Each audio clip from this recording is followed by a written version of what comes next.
اب ہندو جو Indians movies ہوتی ہیں وہ اس میں ایک اپنا باطل خدا ضرور دکھاتے ہیں، بلکہ وہ تصویر ہی سٹارٹ ہی ان کا وہاں سے ہوتا ہے اکثر موویز میں۔ تو اب یہاں پہ میں یہ بتانا چاہ رہا ہوں کہ اللہ جو ہے نا وہ تمام جہانوں کا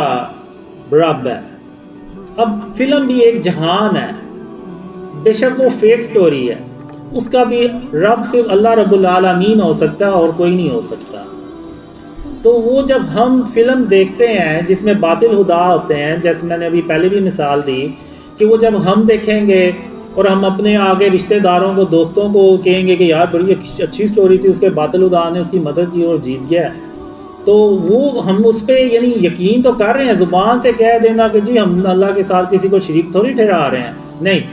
ہم نے عملی طور پہ بھی اس پہ عمل کرنا ہے۔ یہ ہو ہی نہیں سکتا کہ ہم زبان سے کہہ دیں اور عمل ہمارا زیرو ہو، تو ایسا نہیں ہونا چاہیے۔ تو یہ اللہ نے مجھے خواب میں اور خاتم النبیین محمد صلی اللہ علیہ وسلم نے خوابوں میں بتایا کہ یہ شرک اور اس کی اقسام ہے۔ اگر آج آپ نظر دوڑا کے دیکھیں تو آپ کو یہ اپنے گھروں کے اندر یہ چیزیں نظر آئیں گی، شاید آپ نے کبھی غور ہی نہ کیا ہو، لیکن آپ کے گھروں میں یہ موجود ہوں گی۔ تو اب وہ خواب جس میں اللہ مجھے کہتا ہے کہ قاسم یہ دنیا اس سے پہلے اتنی شرک سے بھری ہوئی کبھی نہیں تھی جتنی یہ آج شرک سے بھری ہوئی ہے، تو آپ کو یہ خواب بالکل سچا نظر آئے گا کہ یہ واقعی بہت زیادہ جو ہے نا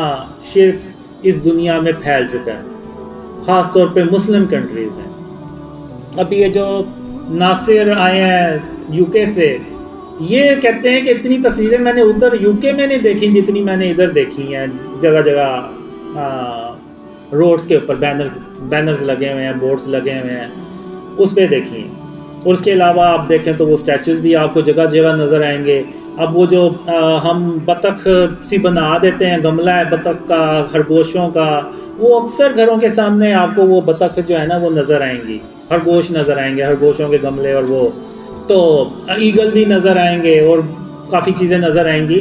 اب آپ مجھے یہ بتائیں کہ جو بطخیں باہر پری ہوتی ہیں جن میں وہ گملے سے بنے ہوئے ہیں، ان میں اور وہ جو خانہ کعبہ میں بت پڑے ہوئے تھے ان میں اور ان میں فرق ہی کیا ہے؟ کوئی فرق نہیں ہے، صرف شکلوں کا فرق ہے اور سائز کا اور جسامت کا فرق ہے، باقی وہ بھی بت تھے، یہ بھی بت ہے، جو ہم نے اپنے گھروں کی زینت بڑھانے کے لیے، یعنی آپ کسی سے پوچھیں تو یہ کیوں لگائے ہوئے ہیں تو وہ کہیں گے اس سے ہماری گھر کی خوبصورتی میں اضافہ ہوتا ہے، ہمارے گھروں کی زینت میں اضافہ ہوتا ہے۔ بالکل ویسے کہ وہ جیسے پچھلے کافر لوگ ابھی بھی